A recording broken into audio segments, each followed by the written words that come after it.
Bueno, hola, ¿cómo les va? Buen día.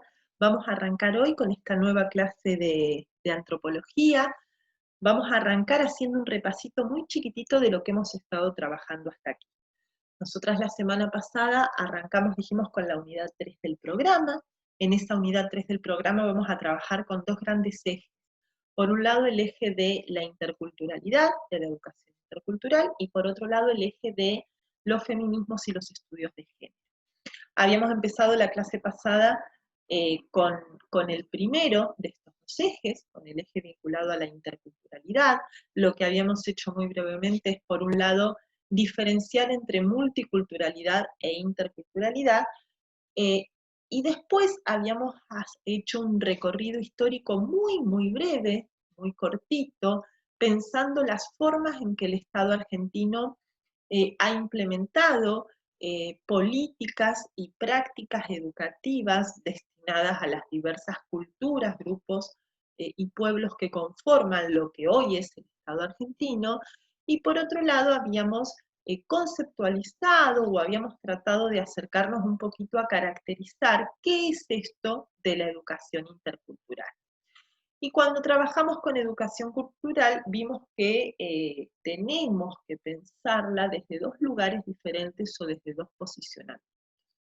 Por un lado decíamos, bueno, la educación intercultural es una modalidad reconocida del sistema educativo de nuestro país, desde la Ley de Educación Nacional, lo que permite que a lo largo del territorio de lo que hoy es Argentina haya en diferentes provincias escuelas que adoptan un proyecto educativo que es intercultural y bilingüe. Habíamos conocido un poquito cuál es el panorama. Tengo un pelo ahí que no se quiere peinar, no importa, ustedes ya me conocen despeinada. Eh, que me perdí. Sí, habíamos visto un poquito cómo esta educación intercultural bilingüe se trabaja o se implementa en algunas escuelas de nuestra provincia de Río Negro. Habíamos visto un poquito el panorama de nuestra provincia, pero también dijimos que el desafío de una educación intercultural no tiene que ver solamente con las escuelas que adoptan explícitamente un proyecto educativo intercultural y bilingüe, sino que también es un desafío transversal para todas las escuelas y para las prácticas educativas, para las prácticas de enseñanza y aprendizaje de la educación en general. Y en este segundo desafío es que nos vamos a centrar en esta clase. Ya la clase pasada hicimos un recorrido breve sobre lo que es la modalidad de educación intercultural bilingüe. Vamos a trabajar hoy problematizando ya no solamente la modalidad de educación intercultural bilingüe, sino también la forma en que en cualquier escuela o en cualquier nivel del sistema educativo, en cualquier modalidad, podemos pensar en estrategias y herramientas que asuman la interculturalidad como un desafío transversal. Para esto vamos a adoptar o vamos a analizar uno de los recursos que se usan en las escuelas. Podríamos analizar otros, de hecho ya hemos analizado otro. Decíamos, bueno, hay un desafío de construir en una educación intercultural, aunque no trabaje en una escuela que es intercultural bilingüe, cada vez que me toca preparar un acto, cada vez que me toca enseñar contenidos relacionados con la conquista y la colonización de tierras americanas, cada vez que enseño ciencias sociales, cada vez que me toca hablar de la diversidad o de las diferencias entre las personas. Y en la clase de hoy vamos a trabajar con un texto, que ahora les voy a compartir la presentación. Aquí puedo compartirles mi super pantalla, así no me ven tan despeinada, me ven más chiquitita, ahí perfecto. Ese es el título del texto. No se asusten porque es más difícil el título que el texto. Así se llama, Procesos de Alterización y Narrativas Históricas. La construcción de lo indígena en los textos escolares. Este texto, está escrito por un grupo de profes, ahí tienen los nombres, Sandra Romero, Jorgelina Villarreal, Alejandra Rodríguez Blanca, son profesoras de la Universidad, de la Facultad de Ciencias de la Educación de aquí, de la Universidad del Comahue de Cipolletti. y este texto forma parte de una investigación más amplia, pero puntualmente aquí, en este pedacito, en este recorte de la investigación, lo que las chicas hacen es pensar precisamente cómo se habla de lo indígena en los textos escolares. No es un texto extenso y no es un texto que les vaya a presentar, calculo, muchas dificultades en la comprensión, pero sí me parece que es un texto muy significativo y muy importante precisamente para que problematicemos la educación intercultural como un desafío transversal a todo el sistema educativo y no solamente como algo que tiene que dar limitado a las comunidades o a las zonas rurales o a las escuelas que específicamente adoptan proyectos educativos interculturales y bilingües. Lo primero que hacen las autoras, lo primero que hacen en este texto, ¿qué pasa que no puedo pasar? A ver, de diapositiva, ahí está. Lo primero que hacen es plantearse el objetivo del trabajo, el objetivo del texto, ¿sí? Fíjense, ellas dicen, en este texto buscamos ver cómo tratan lo indígena los textos escolares de 4º grado de las escuelas públicas de Río Negro y Neuquén. Ustedes sabrán que en 4º grado es el año en que a la mayoría de nosotras y a la mayoría de las niñas y los niños se les enseñan cuestiones vinculadas a la historia y a la geografía de la propia provincia. Entonces muchas veces es en 4º grado donde trabajamos, qué sé yo, la historia de Río Negro, el mapa de Río Negro, los departamentos, ¿sí? Los diferentes contenidos que tienen que ver con el conocimiento de la historia y de la geografía de el espacio territorial que habitamos. ¿Y por qué los textos escolares? Y aquí en este por qué los textos escolares, las chicas se posicionan y rescatan bastante de lo que nosotras hemos estado trabajando en las clases de antropología que ya han pasado a lo largo de este cuatrimestre. Primero y principal, los textos escolares son discursos, y nosotras ya con Restrepo en la clase 8 decíamos, bueno, y los discursos son de alguna manera constructores y difusores de identidades, es decir, los textos transmiten representaciones acerca de cómo somos y cómo son los otros, y esas significaciones no son pasivas, sino que son productivas, son activas. ¿Qué quiere decir esto?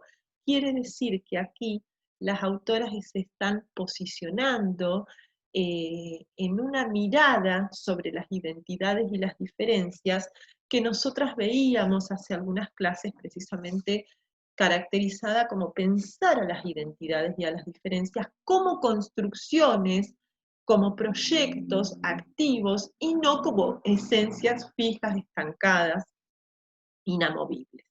Entonces, las identidades y las diferencias son entendidas de forma productiva y construidas a partir de discursos. Y esto ya también lo trabajamos con uno de los lineamientos de Restrepo.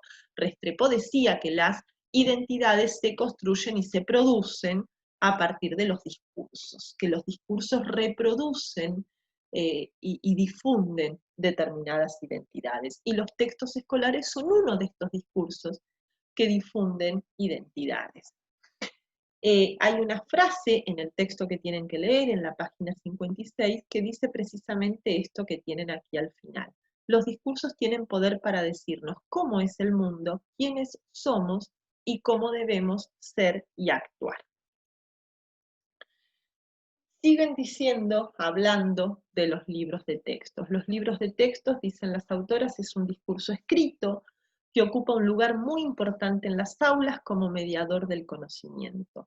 Muchas veces las docentes y los docentes solicitamos a las estudiantes libros de textos y un poco después, a la hora de decidir qué enseñar y cómo enseñar, nos basamos en ese libro de texto. Vamos siguiendo la lógica y los lineamientos de ese manual, de ese libro de texto que pedimos a los estudiantes para decidir qué enseñamos y cómo enseñamos.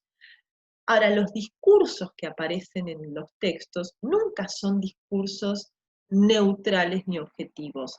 Siempre representan posicionamientos, intereses, miradas sobre las identidades y sobre la alteridad. Y precisamente por eso es significativo analizarlos desde este punto de vista, porque todo esto nos permite ver cuáles son esos posicionamientos y esos intereses que los libros de texto manifiestan o muestran, ¿sí? Por último, en la introducción del texto, las autoras dicen que los libros de texto son una selección arbitraria de conocimiento. ¿En qué sentido son una selección arbitraria? Y esto lo toman también de la sociología de Bourdieu, esta idea, ¿no? ¿En qué sentido hay una arbitrariedad en la selección del conocimiento? En que en un libro de texto yo no puedo transmitir y enseñar todo el saber y todo el conocimiento disponible. Tengo que elegir qué pongo en el libro y qué no. Tengo que elegir qué contenidos merecen ser enseñados y transmitidos en la escuela y cuáles van a quedar afuera. Y esa selección necesariamente implica una jerarquización de conocimientos y de saberes e implica una selección que siempre podría ser de una forma diferente a la que es, y en este sentido es arbitraria. Y por supuesto, esa selección arbitraria forma identidades, forma diferencias y forma parte del campo de batalla que es la educación. Este concepto de pensar a la educación como un campo de batalla que aparece en el texto tiene que ver también con los cuestionamientos o con las ideas que ya hemos trabajado en la clase de identidades cuando vimos los lineamientos de Restrepo, pero también probablemente ustedes en pedagogía han estado trabajando algo de esto. A ver, quiero decir, probablemente ustedes en pedagogía vieron las llamadas teorías de la reproducción y vieron cómo esas teorías de la reproducción denuncian, cuestionan, critican a la escuela porque consideran que la escuela es reproductora de desigualdades sociales y que la escuela prepara a las y a los estudiantes eh, para ocupar lugares sociales ya fijos, ya predestinados, y que no permite o que no modifica precisamente o que no permite moverse de, dirían estas teorías, las clases sociales a la cual cada persona pertenece.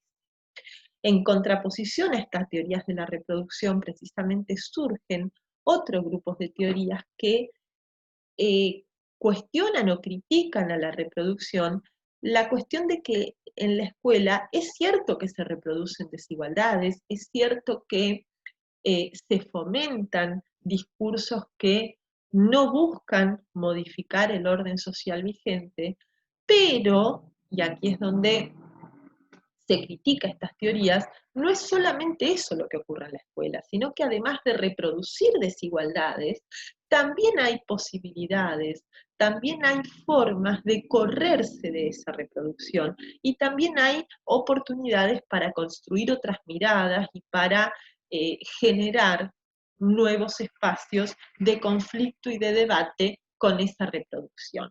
Y en este sentido es que se entiende a la escuela como un campo de batalla, como un campo en donde no solamente se reproducen desigualdades, sino que también se producen resistencias digamos, podemos rebelarnos contra esta reproducción de desigualdades. Esto también aparecía, decíamos recién, cuando hablábamos de las identidades en los lineamientos de Restrepo. Restrepo dice que en la construcción de identidades hay una reproducción de se reproducen relaciones de poder y de dominación, pero también se producen estrategias de resistencia y de empoderamiento que nos permiten corrernos y rebelarnos contra esos lugares de opresión y de dominación en la que muchas veces los discursos dominantes nos quieren colocar. Y en este sentido es que podemos entender a los libros de texto como una posibilidad de o bien reproducir el orden social vigente como está y no modificarlo, o bien de rebelarnos y de corrernos y de cuestionar ese orden social cuando nos parece injusto. Vamos ahora sí a los textos que las chicas toman. Fundamentalmente toman tres textos, tres manuales de cuarto grado. Uno que se llama Pehuen Lecturas, que es muy usado en la provincia de Neuquén, y después toman el Neuquén, mi provincia, y el Río Negro, mi provincia, que no había fotito, no está la fotito aquí del Río Negro, mi provincia, pero sí son esos tres los manuales que toman. Los tres manuales son del mismo autor, Marcelino Castro García, y a lo largo de los años se han ido reeditando y ha seguido apareciendo este manual. Es un manual bastante viejito. A mí personalmente en cuarto grado me lo pidieron. Yo trabajé en cuarto grado con el Río Negro, mi provincia, y hasta el día de hoy en muchas escuelas se siguen pidiendo estos textos. Probablemente a sus hijas, a sus hijos o hermanitos o vecinitos les sigan pidiendo el Río Negro, mi provincia. Y con estos manuales, con estos textos, obviamente reeditados, modificados, no es el mismo libro el que se edita hoy que el que se editaba hace 30 años atrás, pero siguen existiendo. Y con estos textos es con lo que las autoras van a trabajar y van a pensar cómo se aborda el tratamiento de lo indígena y de los pueblos originarios. Lo primero que van a pensar, lo primero que van a preguntarse las chicas, ustedes ya cuando lean el texto van a ir encontrando todo esto, son los nombres que los manuales le dan a ese supuesto otro que es el indígena, que son los pueblos originarios. Y lo primero que encuentran es que no adoptan, los manuales no nombran a los pueblos originarios de la forma en que los pueblos originarios se nombran a sí mismos. ¿Sí? Aquí hay un título que aparece creo que en el Neuquén, mi provincia, si no me equivoco. El título dice Relaciones entre indios y blancos. Es uno de los títulos que aparece en los manuales.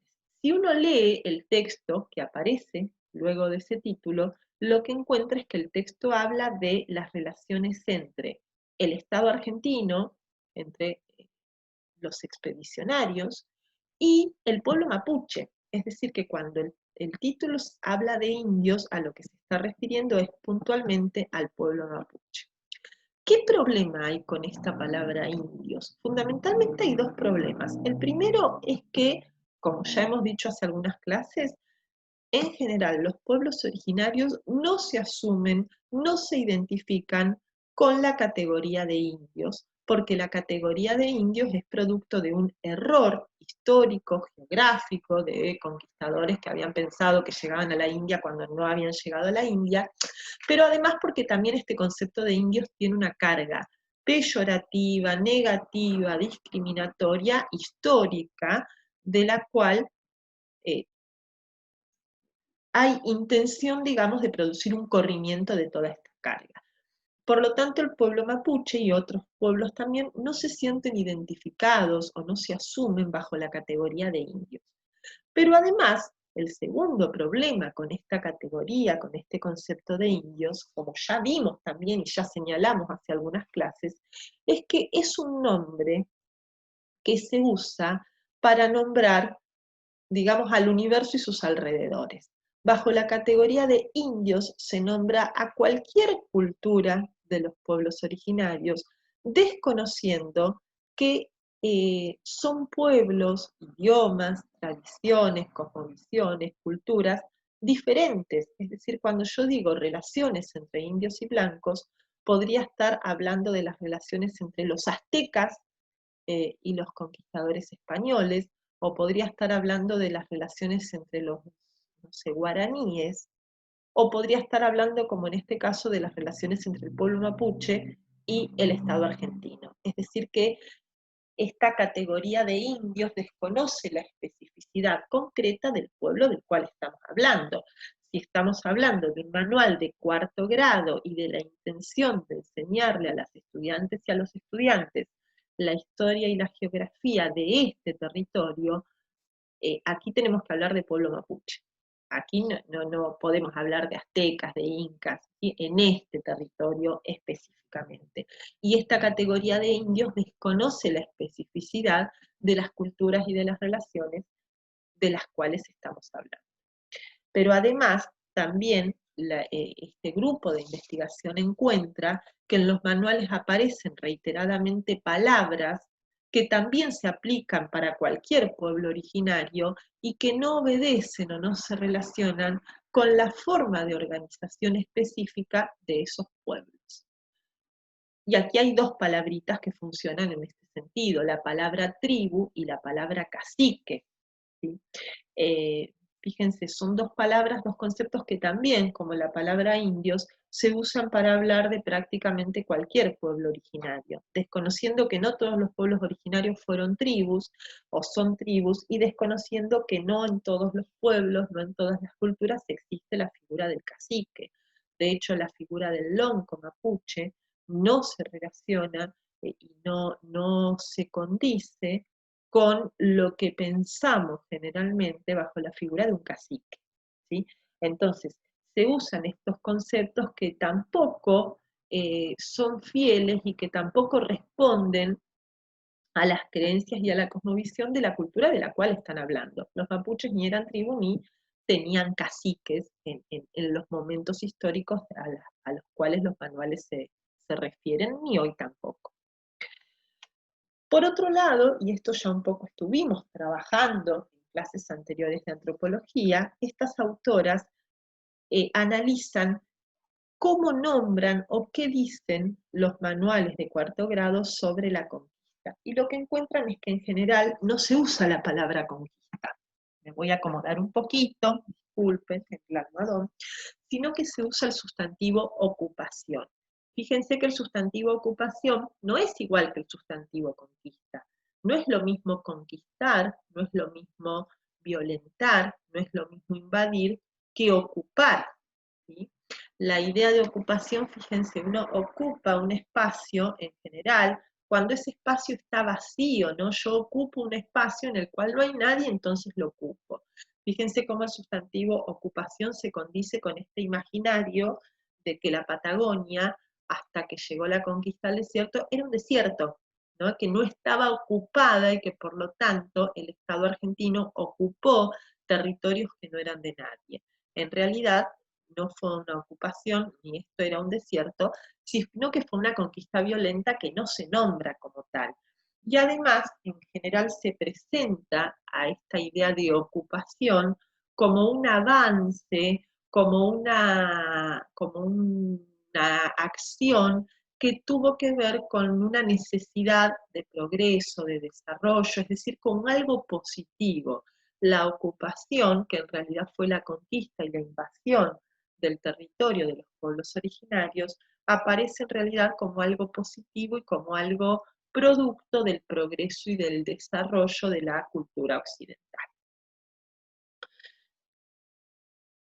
En algunas partes, ¿sí? Uno de los manuales de cuarto grado incluso tiene una cita en donde habla en primera persona una persona mapuche. Entonces uno ve eso y diría, qué bueno, se le da voz al pueblo mapuche, se le da la palabra para que presente su punto de vista. Y sin embargo, las autoras encuentran que esa voz que se les da y ese testimonio que se les permite dar sigue siendo un testimonio que está marcado por el etnocentrismo y que está marcado por la lógica de la colonización. Una aclaración que les tendría que haber hecho antes, pero no se la hice, no importa, se las hago ahora. Todas esas frases que ustedes encuentran en las diapositivas, que están pintaditas de color lila, celeste, están copiadas y pegadas. Por un lado están copiadas y pegadas del texto de referencia, del texto que tienen que leer para esta clase. Pero además, ese texto, el equipo de investigación, está sacando estas citas y estas palabras de los manuales de cuarto grado de los que estamos hablando. Es decir, están copiados y pegados o del Río Negro mi provincia, o del Neuquén mi provincia, o del PU en lecturas. En uno de los manuales aparece esta cita en la cual habla una persona mapuche. La cita es más larga, cuando lean el texto la van a leer completa, yo saqué solamente un pedacito. Una persona mapuche dice en uno de estos textos, pasamos muchos sufrimientos, pero queremos contar quiénes somos porque es parte de la historia de nuestra provincia y de la Argentina. ¿Qué es cómo se ve el etnocentrismo en esta cita? Precisamente se ve el etnocentrismo en la idea de que la historia del pueblo mapuche no vale por ser la historia de un pueblo o de una cultura autónoma, sino que vale de manera subordinada, de manera dependiente, por ser parte de la historia argentina. Es decir, se subordina, se apropia la cultura argentina de la historia del pueblo mapuche, y la historia del pueblo mapuche tiene valor porque es parte de la historia de la provincia de Neuquén o Río Negro y de la historia argentina, y no vale en sí misma. Entonces seguimos con esta lógica etnocéntrica en donde lo que vale es la propia historia, en donde lo que vale es la cultura occidental y no la de los pueblos originarios. Por otro lado, yo ahí en la diapositiva puse la palabra adjetivos, pero en realidad no solamente vamos a hablar de adjetivos, sino que también vamos a hablar de sustantivos y de verbos. Fíjense, esta cita, este párrafo que tienen aquí, aparece precisamente en el título que habla, del que hablábamos recién, de las relaciones entre los indios y los blancos. El manual para las niñas y los niños de cuarto grado dice así: los blancos fueron corriendo la frontera para tener más tierras para la agricultura y la ganadería, y los indios se defendían de la usurpación de sus territorios, haciendo los llamados malones, en los que invadían estancias, llevándose ganado y a veces matando pobladores y llevándose cultivos. Fíjense en esta cita, ¿no? Los blancos corrieron la frontera. Y corrieron la frontera para tener más tierras para la agricultura y la ganadería. Es decir, que aquí hay dos cosas. Por un lado, corrimiento. Fíjense el verbo correr. Nuevamente, como hablábamos recién, no hay conquista y ocupación, ¿no? Aquí no es que los blancos invadieron o que los blancos conquistaron, sino que los blancos corrieron la frontera. Y la corrieron para tener más tierras para la agricultura y la ganadería, es decir, la corrieron por una cuestión de necesidad, las corrieron porque no les quedaba otra, pobres, que correr la frontera. Mientras que los indios se defendían, ¿y cómo se defendían? Con malones, invadiendo estancias, robando el ganado de los blancos o robando los cultivos y a veces matando pobladores. Fíjense, en este parrafito chiquitito, en estos 5 renglones. Del lado de los indios se ubican los verbos invadir, robar, matar. Es decir, que en este párrafo eran los indios los que invadían, robaban y mataban, mientras que los blancos corrían la frontera. ¿Sí? Se ve la diferencia, fíjense, esta diferencia en el uso de los verbos no es de ninguna manera inocente. Podríamos preguntar quiénes eran en realidad los que estaban invadiendo, saqueando, robando y matando, ¿no? Eran los pueblos originarios. Además, otra cuestión que este equipo de investigación encuentra en los manuales es el reiterado uso del adjetivo rebeldes. Todo el tiempo, para caracterizar al pueblo mapuche, se usa el adjetivo rebelde. Pero no se usa el adjetivo rebeldes en el sentido, si se quiere, positivo o valorativo de quien se rebela ante una injusticia, sino que se usa el adjetivo rebelde de manera peyorativa, de manera negativa, para hablar de la impulsividad, de la falta de razonamientos, ¿no? De la violencia del pueblo mapuche, y no se presenta esa rebeldía como lo que en realidad fue, que era la resistencia y la defensa ante la usurpación que estaban sufriendo. Por otro lado aparece la palabra infiltración, ¿no? Fíjense este párrafo o esta oración que aparece en un manual. Desde su infiltración en Argentina fueron formando grupos diversos según el territorio que ocupaban. Esta oración está hablando de los pueblos originarios, está hablando del pueblo mapuche. Fíjense, está hablando de que el pueblo mapuche se infiltró en Argentina, cuando en realidad está hablando de un momento histórico en el que la Argentina como Estado no existía, por lo menos en este territorio, ¿no? Fueron formando grupos diversos según el territorio que ocuparon. Fíjense, la idea de infiltración da la idea de que en realidad se infiltraron, se metieron, ocuparon un espacio que no les pertenecía, cuando en realidad no fueron ellos quienes ocuparon el espacio que no les pertenecía, sino los conquistadores. Lo mismo ocurre cuando hablan de la iglesia. Fíjense, esto aparece también en un manual hablando de la iglesia. Nuevamente yo recorté la cita, cuando lean el texto la van a poder ver, es más extensa.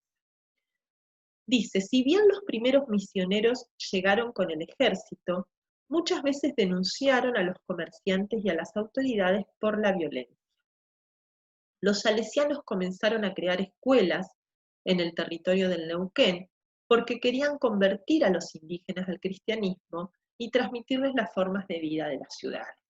Fíjense, ¿no? Aquí está un poco diciendo, bueno, los misioneros llegaron con el ejército. La pregunta sería, ¿por qué llegaron miembros de la iglesia con el ejército? ¿Qué intenciones tenían o qué sentido tenía que el ejército fuera acompañado por representantes de la iglesia?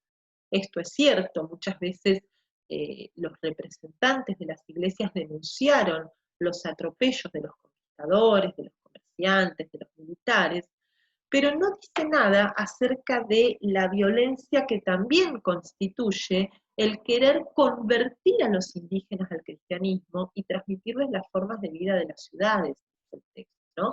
Ese querer convertirles no es más que lo que hemos trabajado en clases anteriores como este proceso de aculturación o como con este concepto de un genocidio cultural, si se quiere, que apunta precisamente a reproducir y a fomentar la lógica etnocéntrica en donde la religión válida es el cristianismo, en donde el único idioma válido es el castellano, en donde el único modo de vida válido es el de las ciudades, dice el manual, podríamos decir el modo de vida occidental, y donde la cosmovisión, el idioma, las creencias y las pautas de la otra cultura no solamente son desconocidas, sino que buscan ser eliminadas, buscan ser desaparecidos. Y esto también, ¿sí? Si bien no es violencia militar, también es violencia por otros medios. Por otro lado, ¿cómo se nombran los espacios? Podríamos volver para atrás en las citas que acabamos de mencionar para pensar cómo nombran los espacios. Y aquí hay una cuestión que no es tampoco para nada inocente.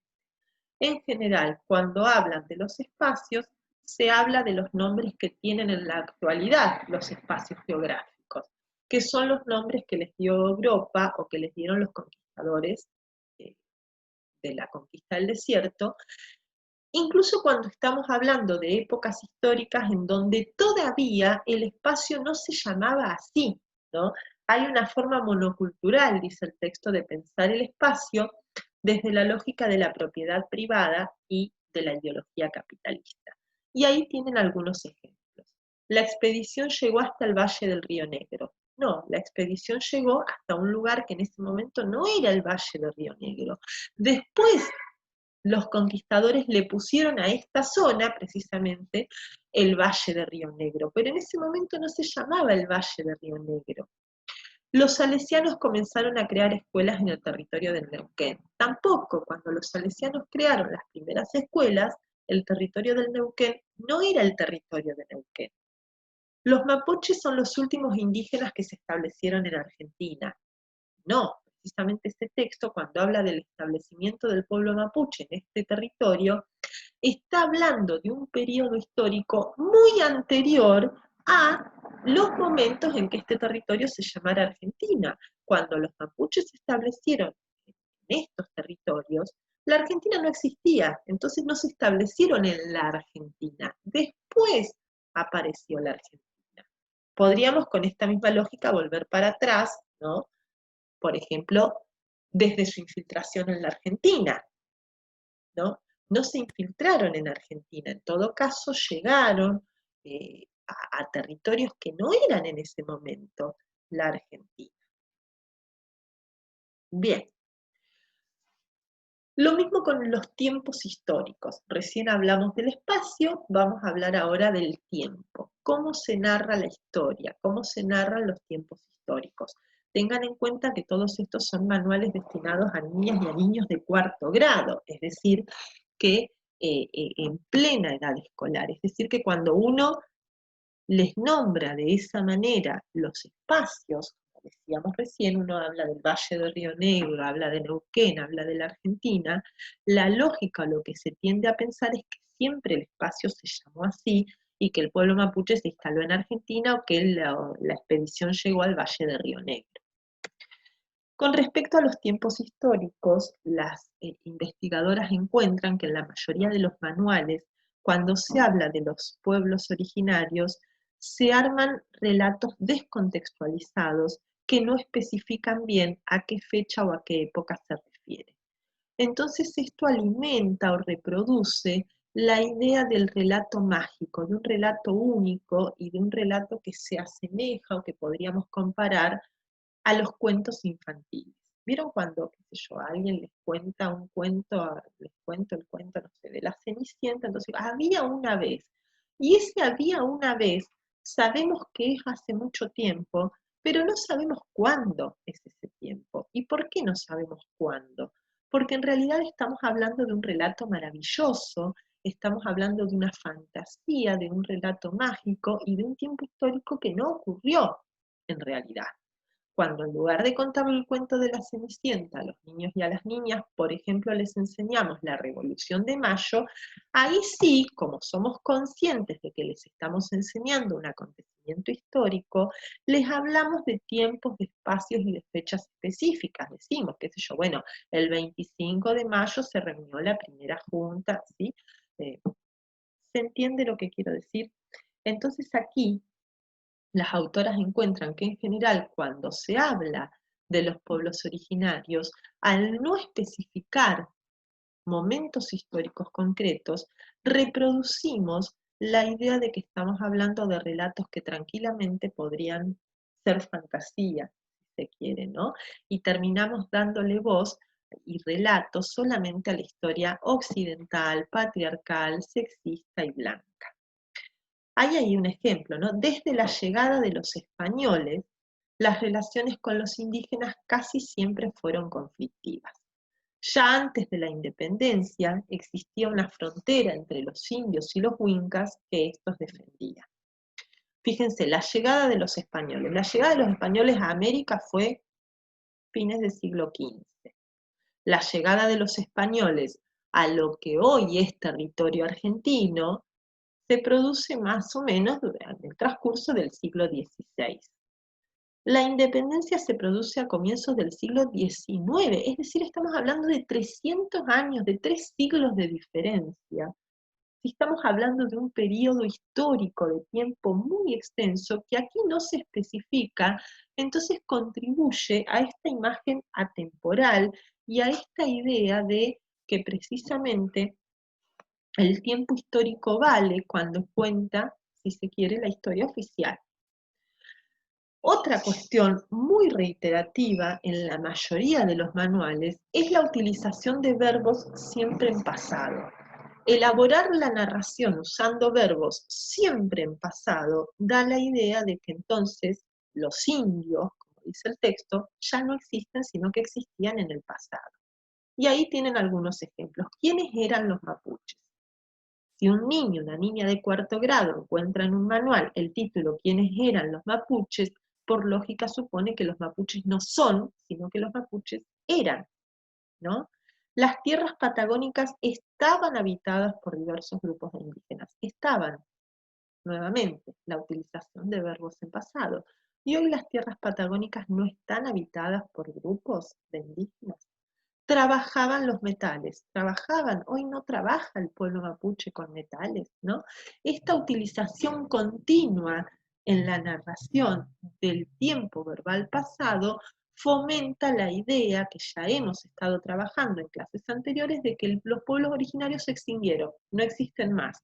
Existían antes, existían en algún tiempo histórico que está ya lejos y hace tiempo y que hoy no existe. Y por último, lo último que vamos a señalar que encuentran las autoras es cómo los textos hablan de la tecnología. Cuando los manuales escolares hablan de la tecnología, la presentan como una característica de la sociedad, de la cultura occidental, y la presentan como un signo de superioridad de la cultura occidental, como un sinónimo de avance, de modernización, precisamente bajo esta lógica de la teoría evolucionista que ya venimos hablando desde principios de la materia, ¿no? Esta idea de que hay una cultura superior a otra, de que hay una cultura civilizada, desarrollada, y esa cultura desarrollada es la que posee, la que porta la tecnología, y la que usa la tecnología como una herramienta de modernización y de avance. Lo que no se cuenta es que esa misma tecnología, además de ser avance y modernización, ha sido también resultado de relaciones de poder y ha sido producto o ha sido una herramienta también de dominación y de colonización. Fíjense, ahí tienen una cita, ¿no? Cuando habla de fusiles, dice, se impusieron fácilmente a las lanzas indígenas, ayudado por cañones y fusiles, por el telégrafo y el tren, Roca ocupó los territorios. Fíjense, ahí hay claramente una presentación de la tecnología como progreso, como desarrollo, que desconoce o que oculta, que en realidad la tecnología fue también un instrumento de exterminio en manos de los colonizadores.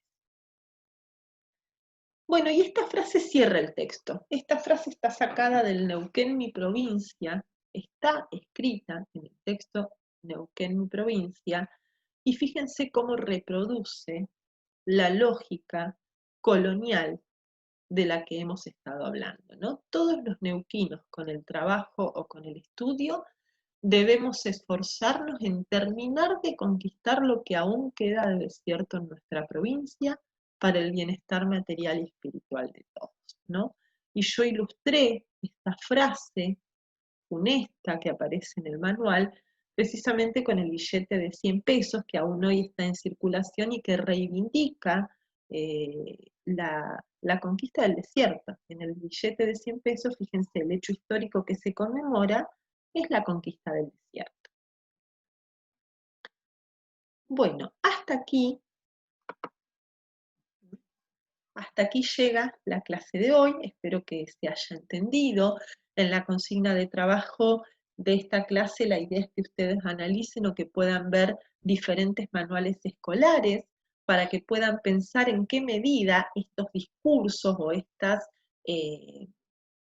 estas transmisiones que reproducen los manuales y los textos escolares siguen vigentes o no. Podríamos decir, los manuales que toma este equipo de investigación son manuales que quizás tienen algunos años. Podríamos pensar los manuales que hoy se usan en las escuelas, los manuales que las editoriales han impreso, qué sé yo, en estos últimos años, siguen o no reproduciendo estas miradas y estas lógicas coloniales que claramente eh, no contribuyen, digamos, ni a la construcción ni al fomento de una verdadera educación intercultural. Bueno, yo les voy a dejar la consigna de trabajo, como siempre, como todas las semanas, y por hoy